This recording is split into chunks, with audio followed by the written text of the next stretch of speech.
अच्छा, अज मैं एक बड़े ही हसास मौजू और अहम मौजू भी है ਜਿਹੜਾ ਪਿਛਲੇ ਦਿਨੋਂ ਵਾਇਰਲ ਵੀ ਹੋਇਆ, ਉਹਦੇ ਤੇ ਗੱਲ ਕਰਨਾ ਚਾਹਾਂਗਾ ਕਿ 8 ਬੱਚੀਆਂ ਦੀ ਮਾਂ ਨੇ ਨਵੀਂ ਸ਼ਾਦੀ ਕੀਤੀ, ਅਦਾਲਤ ਵਿੱਚ ਬਿਆਨ ਦਿੱਤਾ ਤੇ ਨਵੇਂ ਸ਼ੋਹਰ ਨਾਲ ਚਲੀ ਗਈ।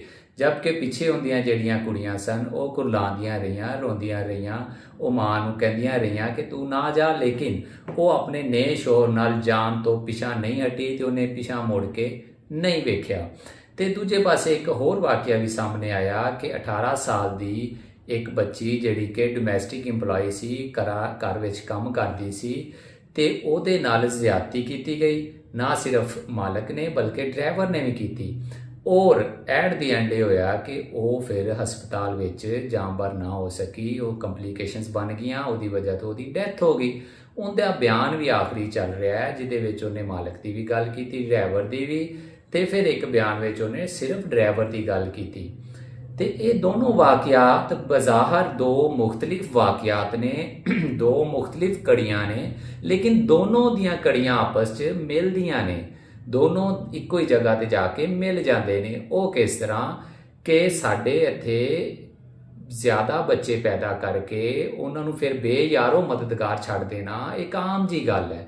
ਤੇ ਲੋਐਸਟ ਕਲਾਸ ਨਾਲ ਬਿਲੋਂਗ ਕਰਨ ਵਾਲੇ ਲੋਕ ਉਹ ਸਮਝਦੇ ਨੇ ਕਿ ਬੱਚੇ ਜ਼ਿਆਦਾ ਪੈਦਾ ਕਰਾਂਗੇ ਤੇ ਜ਼ਿਆਦਾ ਹੱਥ ਵਧਣਗੇ ਤੇ ਜ਼ਿਆਦਾ ਸਾਡੇ ਕੋਲ ਪੈਸੇ ਆਣਗੇ, ਜਦ ਕਿ ਦੂਸਰੀ ਤਰਫ ਇਹ ਹੁੰਦਾ ਹੈ ਕਿ ਫਿਰ ਐਵੇਂ ਦੇ ਵਾਕਿਆਤ ਸਾਡੇ ਸਾਹਮਣੇ ਆਉਂਦੇ ਨੇ। ਤੇ ਜਿਸ ਤਰ੍ਹਾਂ ਉਹ 8 ਬੱਚੀਆਂ ਦੀ ਮਾਂ ਉਹਨਾਂ ਨੂੰ ਛੱਡ ਕੇ ਚਲੀ ਗਈ ਹੈ ਬੇਯਾਰੋ ਮਦਦਗਾਰ, ਤੇ ਫਿਰ ਉਹ ਕਿੱਥੇ ਜਾਣਗੀਆਂ? ਫਿਰ ਕੀ ਹੋਏਗਾ? ਉਹਨਾਂ 'ਚੋਂ ਬਹੁਤ ਸਾਰੀਆਂ ਬੱਚੀਆਂ ਜਿਹੜੀਆਂ ਉਹ ਘਰਾਂ 'ਚ ਕੰਮ ਕਰਨਗੀਆਂ ਔਰ ਕੰਮ ਕਰਨ ਤੋਂ ਬਾਅਦ ਫਿਰ ਉੱਥੇ ਇਸ ਤਰ੍ਹਾਂ ਦੇ ਵਾਕਿਆਤ ਜਨਮ ਲੈਂਦੇ ਰਹਿਣਗੇ। ਤੇ ਹੁੰਦਾ ਇਸੇ ਤਰ੍ਹਾਂ ਹੀ ਹੈ ਕਿ ਜ਼ਿਆਦਾ ਬੱਚੇ ਹੋਣ ਦੀ ਬਾਅਦ ਜਿਹੜੀ ਉਹ ਕਪੈਸਿਟੀ ਹੈ ਉਹਨਾਂ ਨੂੰ ਖਵਾਉਣ ਪਿਆਉਣ ਦੀ, ਉਹਨਾਂ ਨੂੰ ਰੱਖਣ ਦੀ, ਤਾਲੀਮ ਦੇਣ ਦੀ, ਉਹ ਉਹਨਾਂ ਕੋਲ ਹੁੰਦੀ ਕੋਈ ਨਹੀਂ।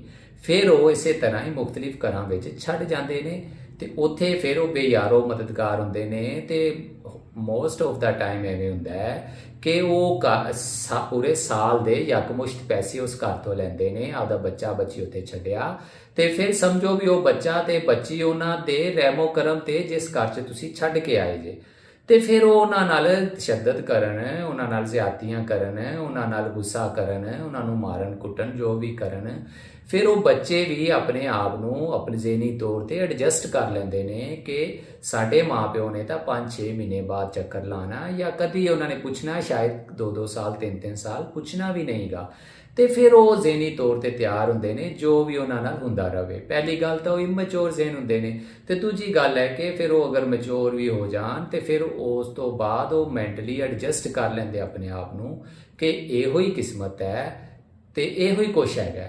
ਫਿਰ ਉਹ ਪਿਛਾਂ ਮੁੜ ਕੇ ਨਾ ਵਾਲਦੈਨ ਵੱਲ ਵੇਖਦੇ ਨੇ ਤੇ ਨਾ ਜਿਹੜਾ ਨਾ ਉਹ ਮਾਲਕ ਨੂੰ ਇਹ ਅਰਜ਼ੀ ਕਰਦੇ ਨੇ ਕਿ ਜਨਾਬ ਸਾਡੇ ਤੇ ਜ਼ਰਾ ਹੱਥ ਹੌਲਾ ਰੱਖੋ। ਫਿਰ ਜੋ ਵੀ ਉਹਨਾਂ ਨਾਲ ਹੁੰਦਾ ਰਹੇ। ਇਸੇ ਤਰ੍ਹਾਂ ਦੇ ਵਾਕਿਆਤ ਮੁਖਤਲਿਫ ਅਦਾਰਿਆਂ ਵਿੱਚ ਵੀ ਜਿੱਥੇ ਬੱਚੇ ਛੱਡ ਆਉਂਦੇ ਹੈ ਉਹਨਾਂ ਨਾਲ ਫਿਰ ਬੇਯਾਰੋ ਮਦਦਗਾਰ ਹੁੰਦੇ ਨੇ, ਮਾਂ-ਬਾਪ ਫਾਲੋ ਨਹੀਂ ਕਰਦੇ ਤੇ ਫਿਰ ਉਹ ਬਹੁਤ ਕੁਛ ਹੁੰਦਾ ਫਿਰ ਸਾਨੂੰ ਨਜ਼ਰ ਆਉਂਦਾ ਹੈ। ਤੇ ਦੋਨੋਂ ਵਾਕਿਆਤ ਇਸੇ ਤਰ੍ਹਾਂ ਹੀ ਆਪਸ ਵਿੱਚ ਜੁੜੇ ਹੋਏ ਨੇ। ਤੇ ਇਹ ਗੱਲ ਅੱਛਾ, ਦੂਜੀ ਗੱਲ ਇਹ ਹੈਗੀ ਹੈ ਕਿ ਅਗਰ ਅਸੀਂ ਇਹਨੂੰ ਕਿਸੇ ਦਾ ਪਰਸਨਲ ਮੈਟਰ ਕਹਿ ਕੇ ਛੱਡ ਦਈਏ ਤੇ ਇਹ ਵੀ ਚੰਗੀ ਗੱਲ ਨਹੀਂ।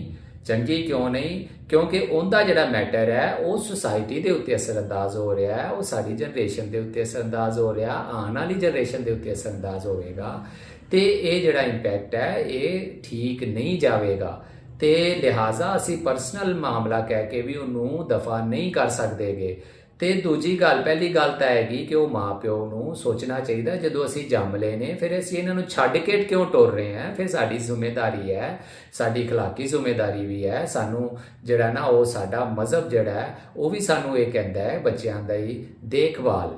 ਤੇ ਜਾਂ ਤਾਂ ਜੰਮੋ ਹੀ ਨਾ, ਤੇ ਜੇ ਜੰਮੇ ਨੇ ਫਿਰ ਤੁਹਾਡੀ ਦੋਵਾਂ ਦੀ ਮਾਂ ਤੇ ਪਿਓ ਦੀ ਜ਼ਿੰਮੇਵਾਰੀ ਹੈ। ਚਾਹੇ ਤੁਸੀਂ ਤਲਾਕੋ ਤਲਾਕੀ ਹੋ ਜਾਓ, ਚਾਹੇ ਤੁਸੀਂ ਲੜ ਝਗੜ ਲਓ, ਜੋ ਮਰਜ਼ੀ ਕਰ ਲਓ, ਇਹ ਤੁਹਾਡੀ ਜ਼ਿੰਮੇਵਾਰੀ ਹੈਗੀ ਹੈ। ਇੱਥੇ ਵੀ ਇਹਦੀ ਪੁੱਛ ਹੈਗੀ ਤੇ ਅਗਾਂਹ ਵੀ ਜਾ ਕੇ ਇਹਦੀ ਪੁੱਛ ਹੋਵੇਗੀ।